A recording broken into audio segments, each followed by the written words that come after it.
cybersecurity and cloud governance. I guess I'm lucky. My work got recognized. Her contributions have earned her recognition in the Silicon Valley business journals. On the data integrity, on these numbers. How do we sign off on these numbers?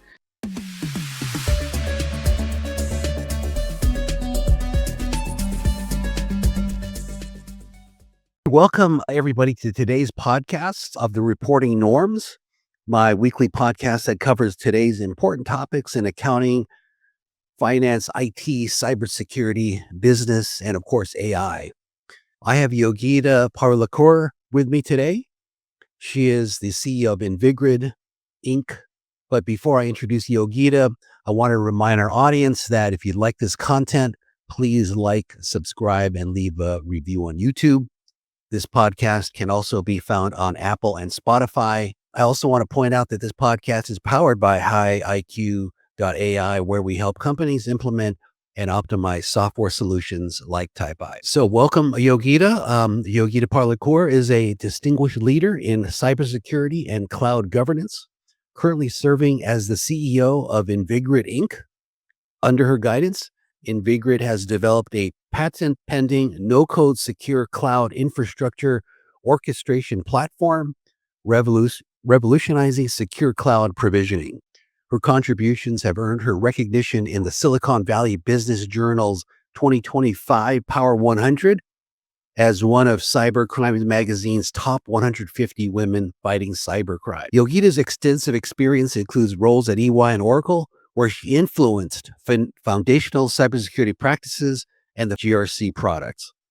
She has actively contributed to the professional community, serving as president of the ISACA Silicon Valley chapter and speaking at events like the US-India Cyber Summit. Beyond her professional achievements, Yogita is passionate about mentoring the next generation. Having coached her daughter's robotics team, her career reflects a commitment to innovation, security, and empowering others. Again, Yogita, thank you for joining me today on the Reporting Norms. Thank you. Thank you for inviting me, Norm. Yeah. Absolutely. Absolutely. Now, you've been recognized by some of those most prestigious organizations in cybersecurity and governance, including Silicon Valley Business Journal, Power 100, and Cyber Defense Magazine, as I mentioned earlier. What do these accolades mean to you? How do they reflect your journey in the cybersecurity industry? I'm honored to be on this list and just very grateful. I guess I'm lucky. My work got recognized. But if I had to quote, a quote comes to mind, and that is by Estee Lauder. And she said, "I never dreamt of success. I worked for it." So you just put your head down, work, and I think the universe plays its magic. Okay, that's a great answer. I like Estee Lauder too. That's fantastic. Now, you're also mentioned as named as one of the top 150 women fighting cybercrime. Maybe you could just tell us a little bit about your journey around how you actually got into the industry, going back to, I don't know, EY or Oracle or some of your early days. Maybe you could tell us a little bit about that and talk to us about that journey. Absolutely. It was very interesting, and way back in 1996 now, which was almost 28 years ago, it wasn't called cybersecurity. A lot of people didn't know what we were talking about, right? So obviously it was not a planned move. It just so happened that I was just simply taking my exams, and my boss essentially called me and told me, "Do you know about E&Y? They're starting a that time, an information assurance and advisory services practice. And you should be here. You're a perfect fit for this." And that's how I landed in EY. So it is a very interesting journey, but I'll also tell you a little bit about the times in that and why it was catching up very quickly. Those were the first wave of digital transformation, where ledgers and books of accounts and all the systems of records were getting from manual ledgers, into and they're getting digitized, right? So now suddenly you had to figure out auditors have to figure out, how do we get an assurance on the data integrity, on these numbers? How do we sign off on these numbers and get an assurance that they are accurate and they are complete? So that's how things started moving. And auditors started looking at it and saying, okay, I need to look at who has access to change these numbers, who has access to change the code that, analyzes and generates these numbers as financial statements. So that's how it all started when this that field set off, and I happened to be, because of sheer coincidence and luck, and I guess my hard work, uh, which got recognized, and some really good people that nominated me.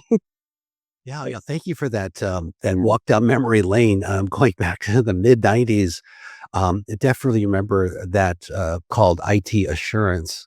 Um, Certainly, that's very somewhat of an old term, but if you fast forward to 2001 and then 2002 with SOX, obviously cyber Well, and IT controls became very important.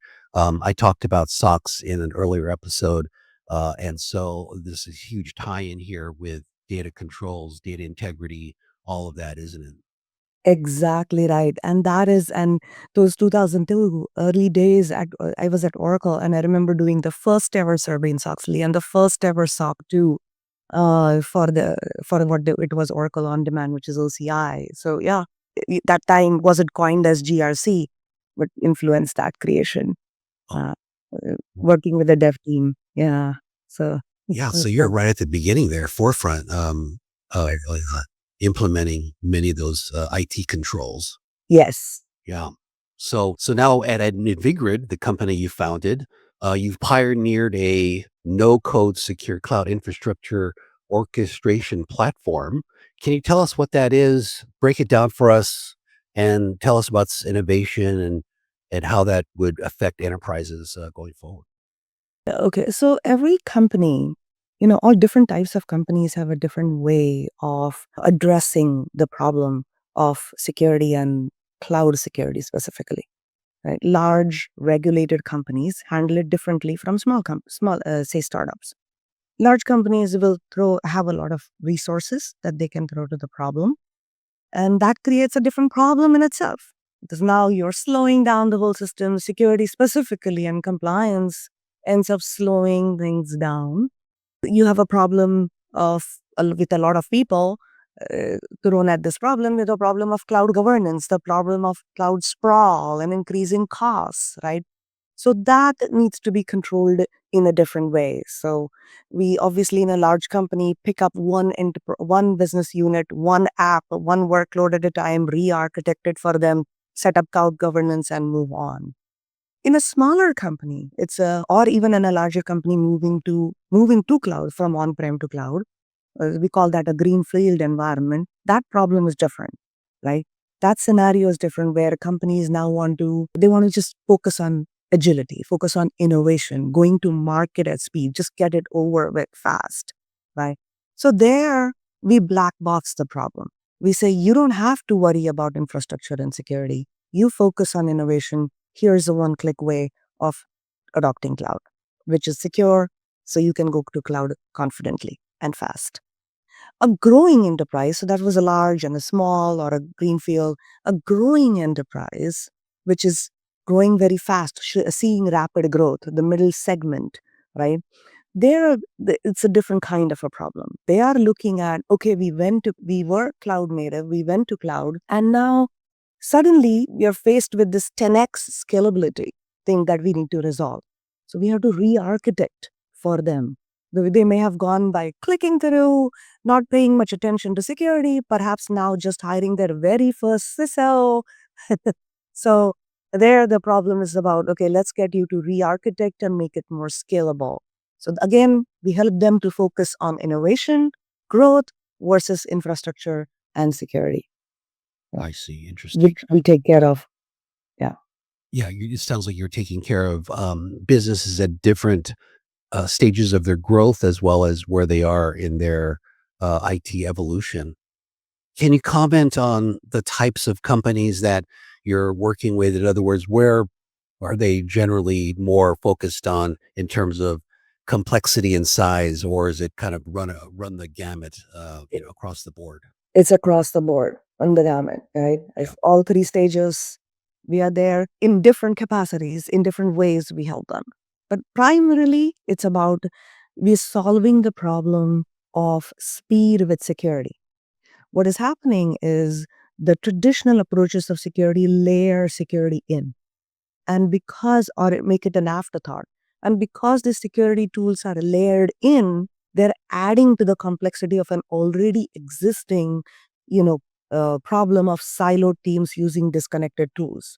So imagine that error prone, slow process, and now you're adding the layer of security. What that is only increasing the time required to make anything secure. And either the large companies are then adding resources to the problem and the whole thing slows down. The smaller companies don't have the time, so they will just say, we'll do it later, right? It's simple and creating a problem. So this approach needs to change dramatically and drastically, right? So that is what we help achieve by making and by embedding security automatically and seamlessly for all sorts of all enterprises. Yeah. Okay. So that's a differentiator for your platform Invi Grid, and that makes your solution unique in that regard. Yes, absolutely. Is that how So, you describe it? Yeah, go ahead. yeah, exactly. Let me again a quote here, right? Okay. I mean, and even before the quote, another thing is CISOs when they always find their teams are finding using all these solutions, finding all of these misconfigurations and vulnerabilities, going to the CIOs and CTOs and asking them to fix or remediate issues, right? And who likes to be told all the mistakes that they have done in the past? You need to go upfront and help them build when the systems are getting built correctly, right? And better still if it is done in an automated way. Because just doing the same by doing cybersecurity even today in the days of AI, the way we have done in the past is this is where I you remember the quote, right?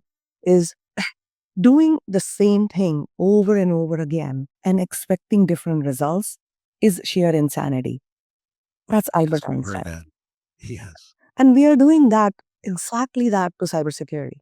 How can we expect different results if we are still in the same, rut of, hey, let's do cybersecurity later, or let's just layer it in. And it's just slowing things down, right? So it will never get done when it needs to be done upfront. So in order to solve the problem of security, you have to solve the problem of speed. Give business the agility and the ability to focus on innovation, embed security in. That's when it will happen. So security needs a paradigm shift. Yeah. Yeah, and that's what Cyber Defense Magazine talked about and recognized InviGrid as a leader in this area of cutting edge cybersecurity innovation.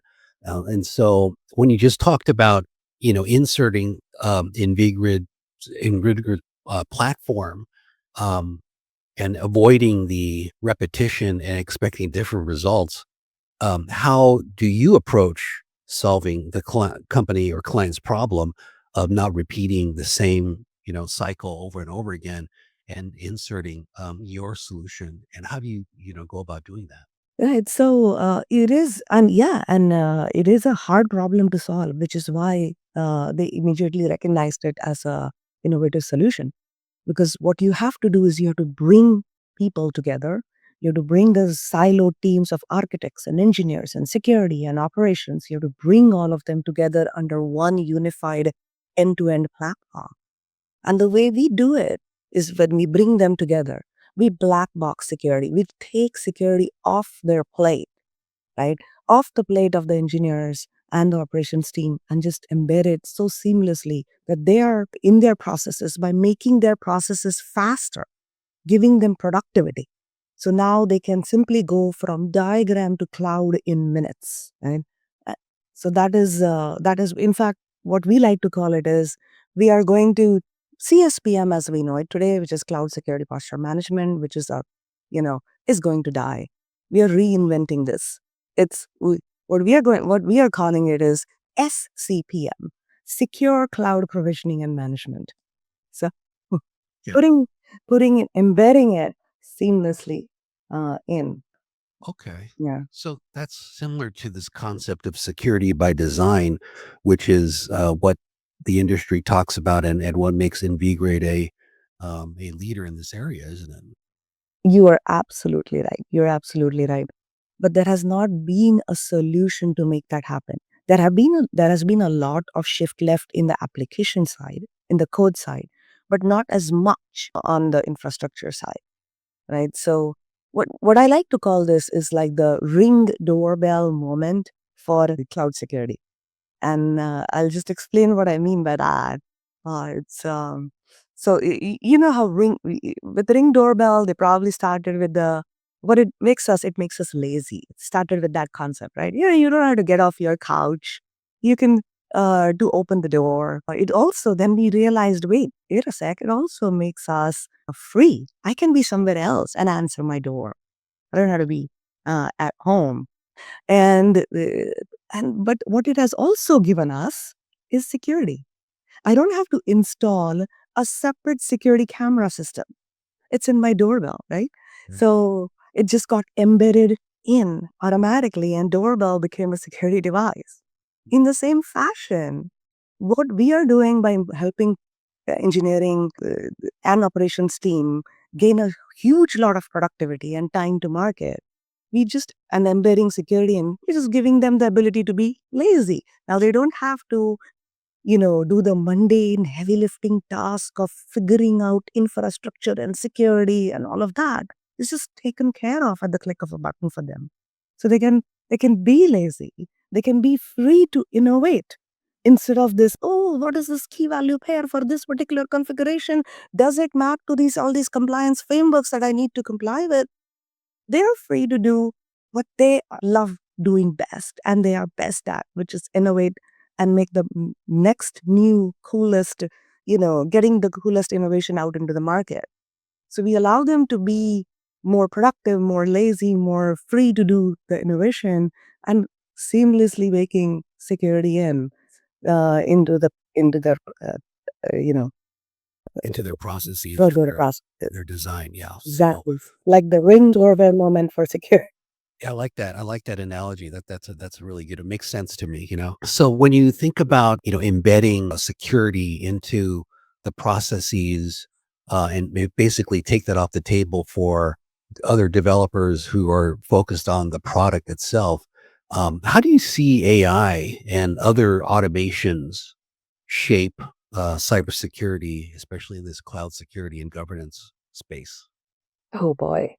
Um Norm, this is a whole podcast topic in itself. Okay. Um, I'm sorry for bringing it up, but maybe you could distill it down for, the less technical folks like me. Absolutely. So, I mean, what we are doing is one example, right? One prime example of how we are making the whole cloud adoption or acceleration to production happen at one, like a fraction of the speed that it would otherwise take with the existing processes and tool sets we have. Similarly, that's what AI and automation is doing in other areas as well of security. So, whether it is real time security awareness, as they are making the mistake, stopping them from making a mistake. The faster triage and resolution of incidents as they are happening. I think there is a lot of potential for AI and or hyperautomation in cybersecurity, and a lot we can do. Unfortunately, it is also creating a lot of headaches, right? AI is creating a lot of headaches for the cybersecurity people because now AI is used by malicious actors as much as by the good people. There is there is a lot of proliferation of data because AI feeds on data, right? So which increases the risk that everyone has to take care of, right? Boards are talking about AI risk and it increases the risk of data leaks, whether it's unauthorized or unintentional disclosures.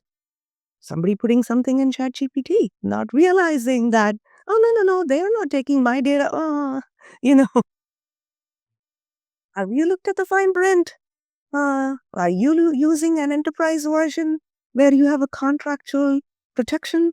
So things like that. So there's a lot of potential and a lot of opportunity for cybersecurity here. We use AI and automation. And a lot of things that for the cybersecurity professionals in the companies, a lot of things for them to take care of, risks for them to take care of. Yeah. Yeah. I could see the risk profile increasing as a result of AI. Certainly, it seems to be the common theme amongst many functional areas within the company around how AI is affecting their workflows, and of course, cybersecurity is no different. But as you mentioned, it helps the good guys, but it also, I guess, somewhat helps the bad guys to work faster and more efficiently as well. So definitely see that as a challenge. Going back to sort of the introduction, on your background, you talked about being a builder and influencer at heart, especially when it comes to cybersecurity, and where you started EY and at Oracle, and then you coached your daughter's robotics team and helped her become interested in STEM and other science and math related topics. So, how did that passion weave itself into your own life and as well as your daughter and also at an Invi Grid? Oh, absolutely. I mean, you don't see it as you're doing it. You connect the dots only later.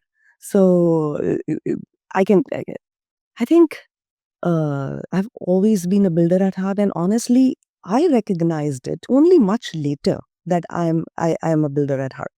Right?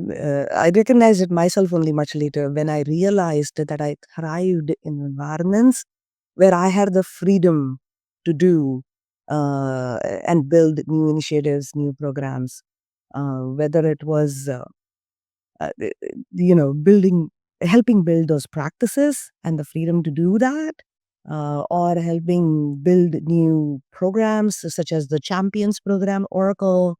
Uh, I only when you get restricted, you realize, oh, I like this environment and I thrive in it. Not a lot of people will will thrive in such environments. In fact, most people wait for instructions. And and think about it, this was 25, 28 years ago that I was doing it. So yeah, that was much, much earlier in the game. So for somebody to I was lucky enough that my bosses actually trusted me to even then to say, yes, Yogi, you can do it, right? So I took the initiative, they trusted me to do it, and I thrived, and I realized that this is where I thrive the best. And that probably comes from the fact that how my parents raised me. They were both working parents, right? So I had the freedom to do what I wanted to do in many, and that stayed with me. So because that's how I grew up, and I passed that along even to my daughter. Like, you learn from me how to learn so that you can learn yourself later on, versus you teach people how to fish rather than so that they can fish for themselves. So it's that you build, right? I trust you to build.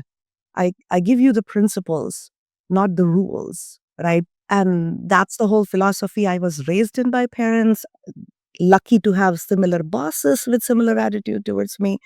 So, and And that seems to have continued on with your daughter. She's at MIT, which is a testament to your own ideas around innovation and your interests in STEM and and all that science and math. So, how did you instill that interest into her? And then, what kind of advice might you have for parents who are in similar situations with daughters, especially? oh my gosh, yeah. Honestly, don't treat your daughters any different from your sons, right? They're the same, and all children are very curious by nature, all of them.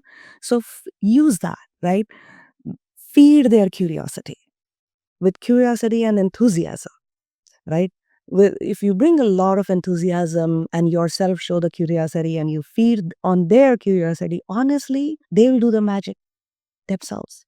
Rest of it is just them. You just have to, yeah. You did a great job there in Good. instilling that Thank you. I mean, it's all her. as well. As I said, That's great. yeah. Yes, please do. Yes.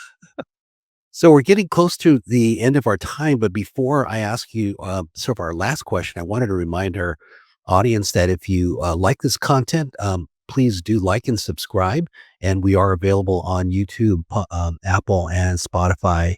And again, please take a look at that and leave a review as well. So in our last question here, Yogita, as founder and CEO of Invi Grid, tell us about what some of the challenges you see in growing your business in this current environment, with AI and some of the current challenges that you're encountering with your clients. Honestly, I think the biggest challenge as a founder or an entrepreneur is actually in the very beginning stages, right? It's deciding to take the risk, that leap of faith. That is the everything else if it falls into place. You have to know that when you're taking that risk and the leap of faith, that you are in it for the long journey. It's not a 2-year thing. It's not a job you can quit, right? I mean, a lot of founders do quit, but then if you're really passionate about the problem, right? We started off with a mission, right? With a mission to move the needle on cybersecurity by doing things differently, not repeating the same thing again and again. So you should know that you will be in the hall for a long time, 7 to 10 years, right? So deciding to take that risk, that leap of faith is critical. And again, I think that is a quote that, which is very similar to what I'm saying. Yes, let's hear another quote. Another quote. I like these. I like these. They inspire me. So, Sure, they're helpful. uh, decide to make a difference and success will chase you. Something to that effect, right? So started with a mission to move the needle on cybersecurity, and I decided to take the risk. It's a leap of faith, finally. So Yeah. Okay. Great last words, Yogita. Thank you so much for sharing your viewpoints on cybersecurity and Invigrid. I learned a lot. So again, thank you for your time and sharing your thoughts with us. you're welcome. You're welcome. I enjoyed it. Thank you, Nar. Okay. All right. Thank you.